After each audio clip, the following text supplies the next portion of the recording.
My early autopsy of the Democratic Party, I don't think they stand for anything.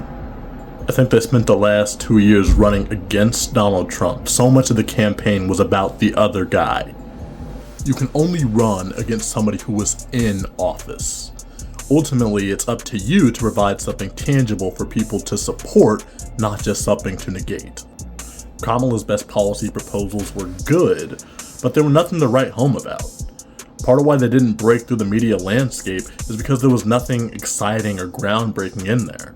Kamala backing away from big proposals like Medicare for All were the first symptom that she was not the big change candidate that Americans were looking for. Her refusal to distance herself in any meaningful way from Biden cemented that image that she was the status quo candidate. Now, all of this should have been painfully obvious. The only reason why it went unnoticed is because the entire party suffers from the exact same issue that Kamala does. The Democratic Party is neurotic and reactionary. They're afraid that any major proposal is going to alienate people, so they make all of their proposals modest. And then when those meager proposals fail, they think they fail because they were too ambitious. The American people like ambitious policy though. Trump said he was going to build a wall and get Mexico to pay for it. He said he was going to deport 11 million people.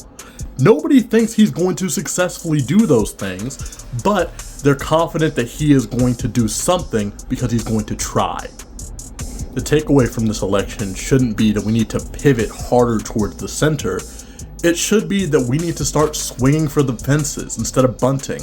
Give the people something worth supporting. Over the next few months, you're going to see a lot of dim politicians saying that we need to moderate. Do not yield power to them. We tried it their way. We let Hillary have another moment in the sun. We trotted out Liz Cheney as a surrogate. We courted George W. Bush's vote. And this is what it has wrought. The most embarrassing electoral defeat since the 1980s. We need to drag this party into the future, and we no longer have time for people yearning for the past.